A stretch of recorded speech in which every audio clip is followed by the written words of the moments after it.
सुरैया और राधा सीतापट्टनम में रहने वाले एक मध्यम वर्गीय परिवार के हैं और उनकी एक बेटी है अंजलि। उसने अपनी इच्छा के अनुसार इंटर तक पढ़ाई की है और इस साल अच्छे अंक लेकर पास हुई है। वो मिठाई लाई और अपने माता पिता को खिलाते हुए बोली, माँ, बाबा, मैं कॉलेज में प्रथम आई हूँ और परीक्षा में भी मुझे बहुत अच्छे अंक मिले हैं। माता पिता उसके अंकों को लेकर बड़े उत्साहित हुए और उसे सोफे पर बिठाया। ये वास्तव में बहुत अच्छा हुआ बेटी। अब तक तुमने वो सब कुछ किया जो तुम करना चाहती थी। अब हम चाहते हैं कि तुम हमारी बात सुनो। अंजलि को समझ नहीं आया कि उसकी माँ उससे क्या कह रही है। वो उलझन में थी और उन्हें देखने लगी। हाँ मेरी सोना बेटी, बचपन से ही तुमने जो कुछ भी चाहा हमने उसके लिए कभी ना नहीं कहा और तुमने अपना इंटरमीडिएट भी पूरा कर लिया है। तुम्हारे सिवा हमारे खानदान में किसी ने भी इंटर नहीं किया है, एक ने भी नहीं। आप क्या कह रहे हो? मैं समझ नहीं पा रही हूँ पापा। इसमें समझने के लिए कुछ नहीं है बेटी। पढ़ाई बहुत हो गई, अब खाना बनाना और घर को साफ करना सीखो। तुम्हारे बाबा ने तुम्हारे लिए एक अच्छा रिश्ता भी देख लिया है। लड़का बहुत सुशील है। जब उसने अपनी माँ की बात सुनी तो वो चौंक गई। कुछ देर बाद होश में आई और बोली, ये क्या है माँ? तुम अभी मेरी शादी क्यों करना चाहती हो? मैं भी शादी नहीं करना चाहती। मैं तो और आगे पढ़ाई करना चाहती हूँ। अपनी बेटी की बातें सुनकर सुरैया को गुस्सा आया, लेकिन उसने खुद को नियंत्रित किया और उसे सही तरीके से समझाने की कोशिश की। वो उससे प्यार से बात करने लगा, लेकिन वो समझ नहीं पा रही थी कि वो उसे क्या समझा रहा है। तुम क्या पढ़ना चाहती हो? मुझे पता है पापा, आप मुझे दुखी नहीं देख सकते, इसीलिए आपने कभी मेरी बात को ना नहीं कहा। मैं इंजीनियरिंग की पढ़ाई करना चाहती हूँ आगे। इंजीनियरिंग के बाद क्या करोगी तुम? मुझे नौकरी मिलेगी और मेरी अच्छी कमाई होगी और फिर हम शहर में रह सकते हैं और हमारा अपना एक घर बना सकते हैं और उसमें आराम से रह सकते हैं। उसके बाद मैं शादी कर लूंगी। तब तक हम जिन लोगों को जानते हैं वे सब बात करने लगेंगे कि सुरैया बेशर्म है, इसलिए उसने अपनी बेटी को शहर भेज दिया है। और कौन जानता है कि वो सच में वहाँ पढ़ रही है या क्या कर रही है। मतलब सुरैया के पास अकल नहीं है, इसीलिए वो मान गया और हर कोई हमारे बारे में बुरी तरह से बात करने लगेगा। बेटी, समझ रही हो तुम? वे उस तरह क्यों बात करेंगे बाबा? उनकी बेटी अच्छी तरह से पढ़ती है और कक्षा में प्रथम आती है और इसीलिए उसने अपनी बेटी को आगे की पढ़ाई के लिए शहर भेज दिया। वे ऐसा क्यों नहीं सोचेंगे? क्योंकि तुम एक लड़की हो। तुम्हारी शिक्षा केवल तब तक होनी चाहिए कि तुम अपने होने वाले बच्चों का मार्गदर्शन कर सको। बाकी ये पता होना जरूरी है कि खाना कैसे बनाना है और घर को साफ कैसे रखना है। ये ज्यादा महत्वपूर्ण काम है। यानी एक लड़की की जिंदगी इंटर, खाना बनाना, शादी, घर को साफ रखना और अपने बच्चे को पढ़ाने तक ही सीमित है माँ।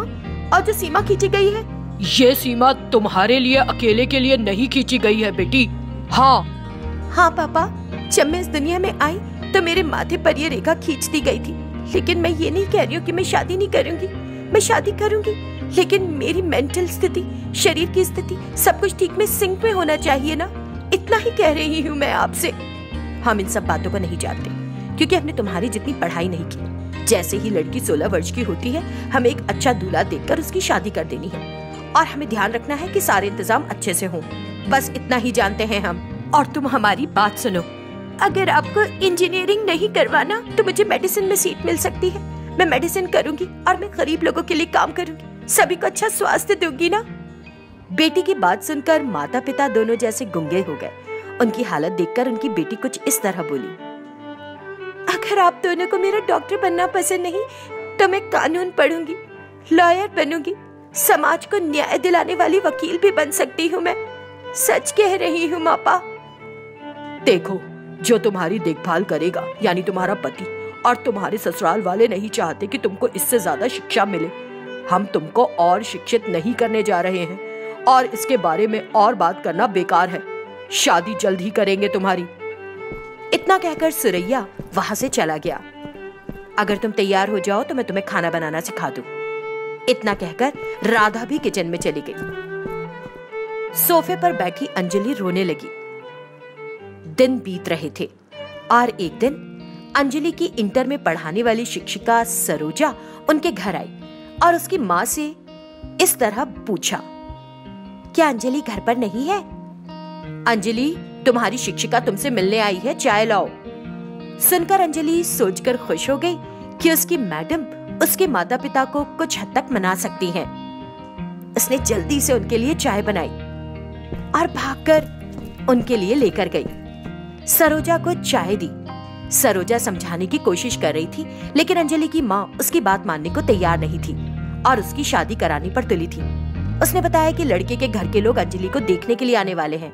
अंजलि सुनकर चौंक गई। सरोजा कुछ नहीं कर सकी और वहां से चली गई। अंजलि फूट फूट कर रोने लगी।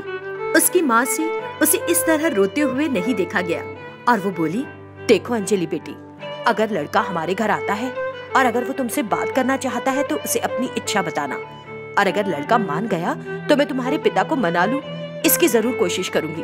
एक माँ होने के नाते मैं इतना जरूर करूंगी। जब उसकी माँ ने उसे ऐसा कहा तो अंजलि बहुत खुश हुई। ये छोटा सा सहारा अंजी के लिए काफी था। किसी तरह मुझे उस लड़की को मनाने की जरूरत है जो कल आकर मुझसे मिलेगा। 2 दिन बाद कृष्ण अपने माता पिता के साथ अंजलि को देखने आया। अंजलि भी तैयार होकर सोफे पर आकर बैठ गई। दोनों एक दूसरे को देखते हैं। वो बेसब्री से इंतजार कर रही थी कि कृष्ण उससे बात करना चाहेगा, लेकिन कृष्ण ने उसे वो चांस ही नहीं दिया। बाद में अंजलि को समझ आया कि उनके सामने दुखी चेहरा नहीं रखना चाहिए था। उसने इसलिए उससे बात नहीं की और दुखी हुई। दोनों तरफ के लोगों में बातचीत हुई और शादी की तारीख तय हो गई। आज शादी का दिन है। कृष्ण विवाह के लिए बैठा है। अंजलि को सजाया गया है और वो हाथ में नारियल लिए आई और बैठ गई। पंडित मंत्र पढ़ने में व्यस्त हो गया। कृष्ण ने अंजलि के गले में 3 गांठ बांधी। अब तक अंजलि और कृष्ण 2 नाम थे, जिन्हें शादी के बाद अंजलि कृष्ण के नाम से जाना जाने वाला था।